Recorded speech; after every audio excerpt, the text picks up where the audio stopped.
में स्वतंत्रता और बंधुत्व न्याय होना चाहिए। अगर वो एक्चुअल में कोई न्याय कर रहा है आपके साथ, तो माननीय ओम प्रकाश राजभर जी कर रहे हैं। ये माताएं आई हैं हमारी। माताओं, आप बताओ, उत्तर प्रदेश में दारू जरूरी है कि शिक्षा जरूरी है?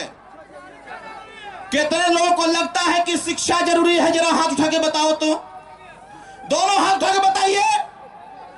उत्तर प्रदेश में शिक्षा जरूरी है ना? तो अब आप बताओ माताओं, हाथ नीचे करो। कितने लोग चाहते हैं कि उत्तर प्रदेश से दारू बंद हो जाए? हाथ उठा के बताइए। अरे आपको ताज्जुब होगा, ये ओम प्रकाश राजभर दारूबंदी की बात क्यों कर रहा है?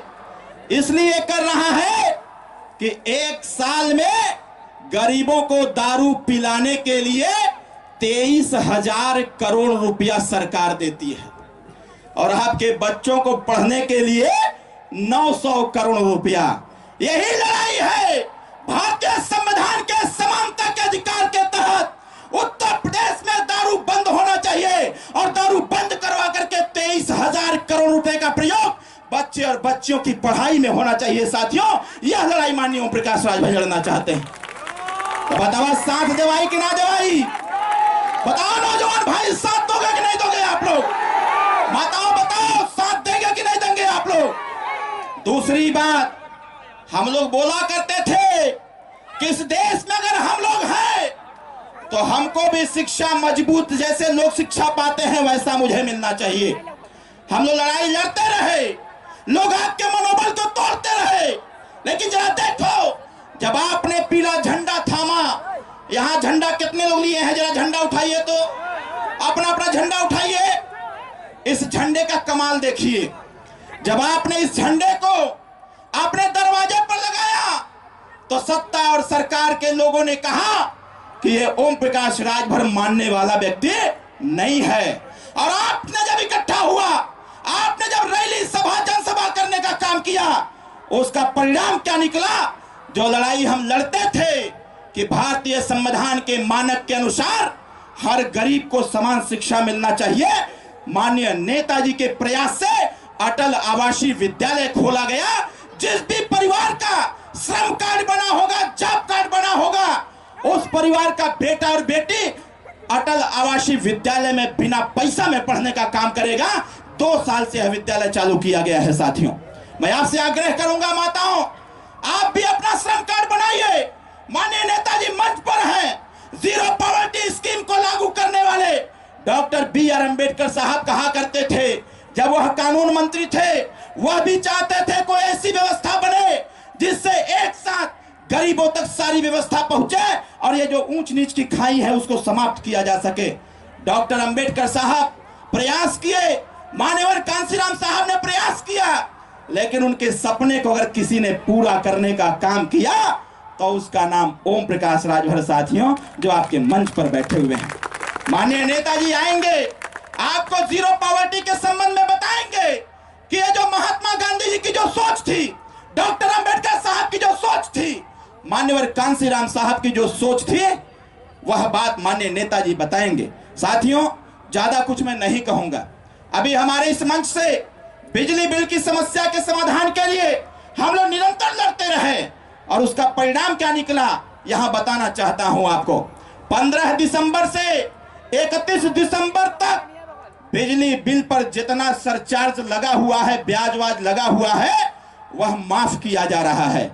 अगर किसी परिवार का 5,000 रुपया बिजली बिल आया हुआ है तो 5,000 में से 4,000 रुपया माफ हो रहा है। साथियों, यह भी कोई कराने का काम किया तो उसका नाम ओम प्रकाश राजभर है। साथियों, मैं आपसे पूछना चाहता हूं, बताइए, नेताजी का साथ दिया जाए कि न दिया जाए? जोर से बोलिए, साथ देंगे कि नहीं देंगे? कितने लोग साथ देंगे? जरा हाथ उठा के बताइए। इधर से भी सब लोग साथ देंगे ना? तो घबरा तो नहीं ना रहे हैं? आज माननीय मंत्री जी आए हुए हैं और बताएंगे आपको ये जो 5 लाख रुपया वाली व्यवस्था है। जब हम लोग गांव-गांव गए, मैं एक दलित बस्ती में गया हुआ था, ग्राम सभा बाढ़न में, वहां से महिलाएं आई हुई हैं, और यहाँ भी बीच में महिलाएं बैठी होंगी। ग्राम सभा बाढ़न दलित बस्ती है। जब मैंने वहां समझाया लोगों को, मैं ये जो आयुष्मान कार्ड वाली व्यवस्था है, गांव में जब हम गए, गांव के लोगों से पूछा तो लोगों ने कहा कि हमारा तो आयुष्मान कार्ड ही नहीं बना है। हमने पूछा क्यों नहीं बना है? माताओं ने बताया इसलिए नहीं बना है क्योंकि प्रधान जी अधिकारी बोलते हैं सरकार की व्यवस्था है जिस परिवार में 6 सदस्य होंगे उसी का आयुष्मान कार्ड बनेगा। बताओ सही कह रहा हूं कि गलत कह रहा हूं? तो आज इस मंच से मैं कहना चाहता हूं, माननीय मंत्री जी बैठे हुए हैं और आपके आशीर्वाद से मैं यह बात जरूर कहना चाहूंगा, यह 6 वाली व्यवस्था बंद होना चाहिए। बंद इसलिए होना चाहिए क्योंकि भारत सरकार की योजना है, परिवार कल्याण एवं नियोजन विभाग के माध्यम से एक नारा चला है और उसकी व्यवस्था है छोटा परिवार सुखी परिवार, हम दो हमारे दो। सुन ले हुआ कि नहीं? सब लोग सुन ले हुआ ना? छोटा परिवार सुखी परिवार, हम दो हमारे दो। जब हम दो हमारे दो मिला के 4 हुए तो 6 वाली व्यवस्था कहां से आ गई? इस मंच से गोरखपुर में कहना चाहता हूं, पत्रकार साथियों नोट करना आप कि उत्तर प्रदेश में जब तक हर व्यक्ति का आयुष्मान कार्ड नहीं बनेगा, सुहेलदेव भारतीय समाज पार्टी आंदोलन चलाती रहेगी। और आने वाले समयों में, अभी तो नेताजी जब थोड़ी चापे हैं तो 60 साल की अवस्था के जितने लोग हैं, सारा जाति धर्म का बंधन टूट गया। 60 साल की अवस्था जितने लोग पार किए होंगे सबका आयुष्मान कार्ड बन रहा है। अब यहां पर आज यहां से आगाज हो रहा है, ये बताइए सबका आयुष्मान कार्ड बनना चाहिए कि नहीं बनना चाहिए? जोर से बोलिए, बनना चाहिए कि नहीं बनना चाहिए? अगर 60 साल का बन सकता है सभी का, तो उत्तर प्रदेश में आयुष्मान कार्ड सभी लोगों का बनना चाहिए। साथियों, यह बात की जानकारी आपको होनी चाहिए। कल हम और मंत्री जी बात कर रहे थे। हमने कहा कि बाबूजी, भारतीय संविधान को लेकर के तमाम तरह की टिप्पणी हो रही है, तमाम लोग इस पे राजनीति करना चालू कर दिए हैं। माननीय डॉक्टर B.R. अम्बेडकर साहब के नाम पर लोग राजनीति की रोटी सेकना चालू कर दिए हैं।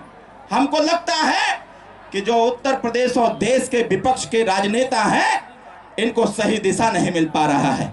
आज यहाँ आप लोग इतने लोग हैं, तमाम बच्चे पढ़े लिखे लोग हैं। जिस प्रकार से कक्षा 9-11 में एक सब्जेक्ट पढ़ना अनिवार्य होता है, पत्रकार भाइयों इसको नोट करिएगा, डॉक्टर अरविंद राजभर और सुहेलदेव भारतीय समाज पार्टी चाहती है प्राथमिक विद्यालय से ही भारतीय संविधान पढ़ाने की व्यवस्था बनाई जाए। तब जाकर के इस गरीब के अधिकार सुरक्षित हो पाएंगे, तब जाकर के महिलाओं का अधिकार प्राप्त हो पाएगा। तो आप बताओ यहाँ पर कितने लोग चाहते हो कि भारतीय संविधान प्राथमिक विद्यालय से ही बच्चे को पढ़ना अनिवार्य कर दिया जाए? अगर सब लोग चाहते हैं तो नेताजी का साथ दीजिए।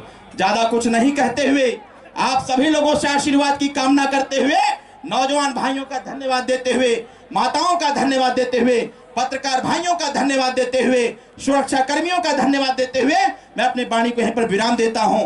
जय सुहेलदेव, जय भारत, जय युवा शक्ति।